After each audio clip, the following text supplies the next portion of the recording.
प्रधानमंत्री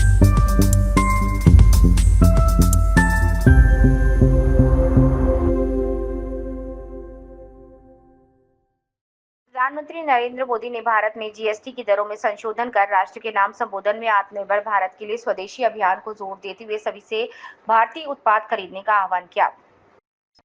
साथ ही राज्य सरकारों से निवेश बढ़ाने को कहा। वहीं 2 अक्टूबर गांधी जयंती और विजयदशमी पर प्रधानमंत्री के जन्मदिवस पर चलाए जा रहे सेवा पखवाड़े के समापन पर परिवहन और स्कूल शिक्षा मंत्री राव उदय प्रताप सिंह ने गाडरवारा नगर में भ्रमण कर नगर के व्यापारियों को गुलाब के फूल गुलदस्ता भेंट कर जीएसटी की संशोधित दरों और स्वदेशी उत्पादों पर जोर दिया। मंत्री ने गाडरवारा विधानसभा के व्यापारियों को जीएसटी की संशोधित दरों और स्वदेशी उत्पादों को विक्रय करने के लिए प्रेरित किया। मंत्री ने नई जीएसटी दर लागू होने पर व्यापारियों द्वारा उत्साह व समर्थन करने पर आभार व्यक्त किया। वहीं पत्रकारों से बातचीत में परिवहन और स्कूल शिक्षा मंत्री राव उदय प्रताप सिंह ने शिक्षा का अधिकार, निःशुल्क और अनिवार्य बाल शिक्षा का अधिकार अधिनियम 2009 पर जोर देते हुए कहा कि गरीब घर का बच्चा अच्छे और प्राइवेट संस्थानों में शिक्षा ग्रहण करने जाता है तो उसकी पूरी फीस हमारी सरकार द्वारा भरी जाती है। गरीब बच्चे को भी अच्छी शिक्षा पाने के लिए प्राइवेट संस्थानों में पढ़ने का पूरा अधिकार हमारी भारतीय जनता पार्टी की सरकार देती है। हमारे प्रधानमंत्री माननीय नरेंद्र मोदी जी द्वारा विजयदशमी और गांधी जयंती पर किसानों को रबी फसलों की एमएसपी बढ़ाकर हमारे किसानों की आय बढ़ाई गई है। वंदे भारत न्यूज के लिए गाडरवारा से सचिन कुमार जैन की रिपोर्ट।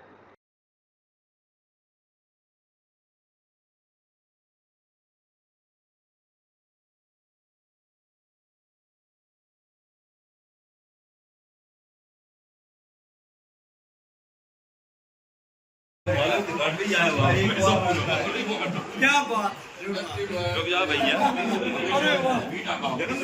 जन्मदिन ये गोविंद की किसमिस खाओ। आइए जैसे कि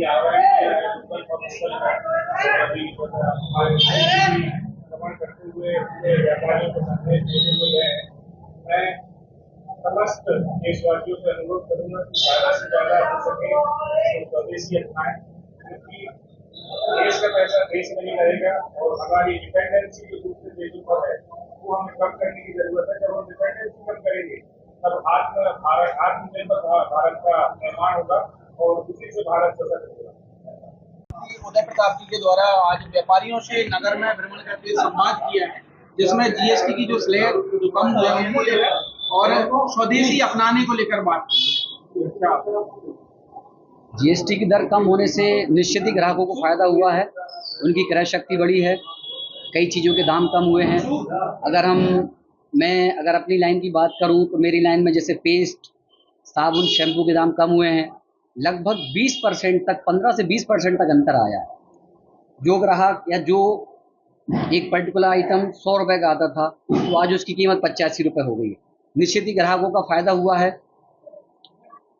आज माना गया कि मंत्री जी जो आए हमने विशेष तौर पे आज स्वदेशी अपनाओ का नारा भी दिया, जिसमें स्वदेशी अगर लोग बाग ग्राहक अगर मान लो अपनाते हैं तो उससे एक लोकल की एक इंडस्ट्री को बढ़ावा मिलेगा। क्या कहना चाहेंगे? आप बिल्कुल सही कह रहे हैं।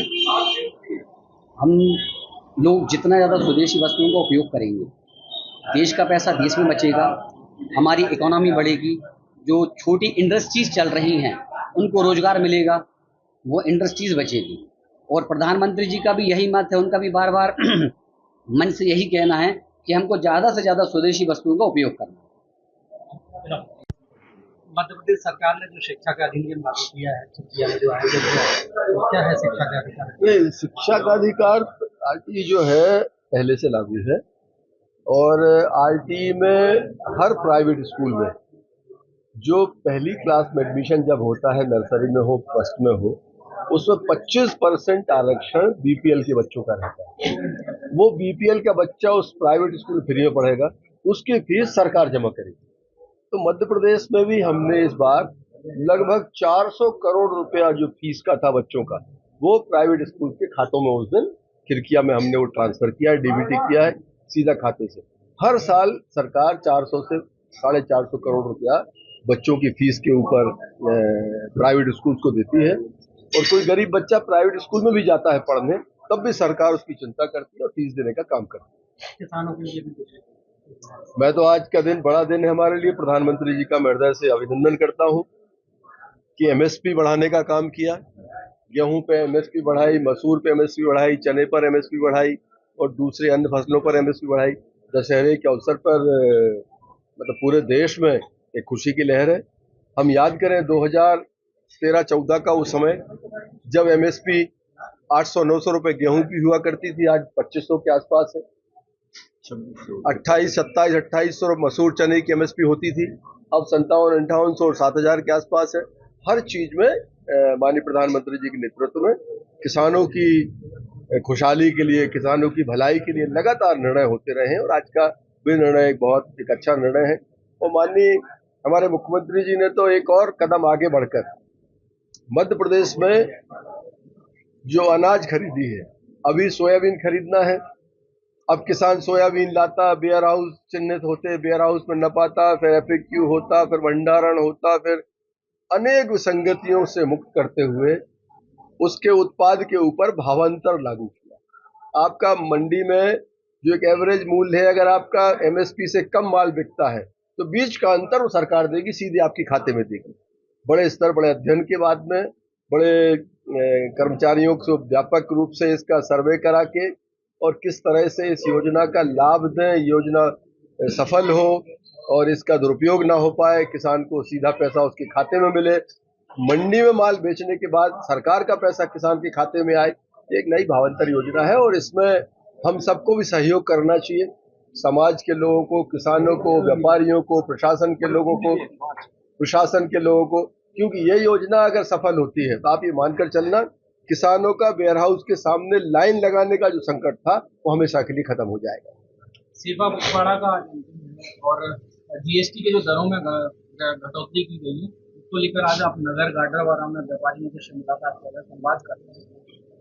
देशी जो वस्तुएं उन्हें अपनाकर देश को बचाने के सेवा पखवाड़ा हमारा एक कार्यक्रम था माननीय प्रधानमंत्री जी के जन्म दिवस पर। तो सेवा पखवाड़ा का विराम आज लगेगा, लेकिन हमारे सेवा के भाव का विराम नहीं लगेगा, वो चलता रहेगा। वो तो 365 दिन 24 घंटे जिस तरह प्रधानमंत्री जी लगातार इस देश की सेवा में लगे रहते हैं, वही अपेक्षा भाजपा के कार्यकर्ता और जनप्रतिनिधि उनकी रहती है। ये सतत चलता रहेगा। ये केवल एक जो 15 दिन का कार्यक्रम था उसमें विराम लगेगा, लेकिन हमारा वो ये चीजें चलती रहेंगी। जीएसटी एक बड़ा देश में परिवर्तन आया है। माननीय प्रधानमंत्री जी ने जो जीएसटी स्लैब में 28 से 18 और 18 से 5 और अब केवल 2 स्लैब बचे हैं, 18 और 5 के। ये अमूल चूल परिवर्तन आर्थिक रूप से हम देखें देश में एक बड़ा फैसला है बेहतर वित्तीय प्रबंधन का। इससे पहले इतना बड़ा फैसला कभी नहीं आया। आज जब हम बाजार में घूम रहे हैं, व्यापारियों से बात कर रहे हैं, हम आम नागरिक से बात कर रहे हैं, कंज्यूमर से बात कर रहे हैं, वो बता रहा है चीजों पे 200 रुपए की चीज पे उसे 25-25 रुपए का अंतर आया। बाजार की खरीदी करने वो गया, 4000 का सामान खरीदा, पता लगा उस 4000 के सामान में उसे 800 रुपए की बचत हुई, 700 रुपए की बचत हुई। ये बड़ा परिवर्तन है। और सबसे महत्वपूर्ण यह है कि जब हम स्वदेशी पर जाते हैं, प्रधानमंत्री जी का जो आह्वान है स्वदेशी का, स्वदेशी अपनाने से हमें अनेक फायदे। एक तो हमारे देश में माल बनेगा, हमारे देश में उसकी खपत होगी, स्वाभाविक रूप से रोजगार पैदा होगा, लोगों को रोजगार मिलेगा, इंडस्ट्रीज चलेंगी, इंडस्ट्री चलेगी तो जीएसटी देगा, जीएसटी का पैसा कलेक्शन होगा, वो पैसा घूम के गरीब की योजनाओं में आएगा। तो ये साइकिल जो है वित्तीय प्रबंधन की, उसकी गति को तेज करने का काम हमारे प्रधानमंत्री जी कर रहे हैं। वो स्वदेशी अपनाने से दूसरे देशों की निर्भरता है वो हमारी खत्म होगी और जो दूसरे मुल्क जो आंख दिखाते हैं समय समय पर, भारत को उनके हिसाब से निर्णय करने पड़ते थे, अब लेकिन ये देश बदल गया है। माननीय प्रधानमंत्री जी भारत को दृष्टिगत रखते हुए निर्णय करते हैं। वो दूसरे देश की आंख नहीं देखते, दूसरे देश की नीतियां नहीं देखते। हिंदुस्तान आगे कैसे जाएगा, हमारा देश तरक्की कैसे करेगा, हमारे देश में रोजगार कैसे बढ़ेंगे, हमारे देश की इंडस्ट्रीज कैसे बढ़ेंगी, हमारे देश का किसान मजबूत कैसे होगा, इन सब चीजों को सामने रखकर प्रधानमंत्री निर्णय करते हैं और मैं उनका हृदय से धन्यवाद ज्ञापित करता हूं, उनका अभिनंदन करता हूं। और साथ ही माननीय मुख्यमंत्री जी ने जो एक बड़ा निर्णय लेकर भावांतर योजना किसानों के लिए लागू की है, इसके लिए उनका उनके सरकार का एक हिस्सा होने के नाते उनका आभार व्यक्त करता हूँ।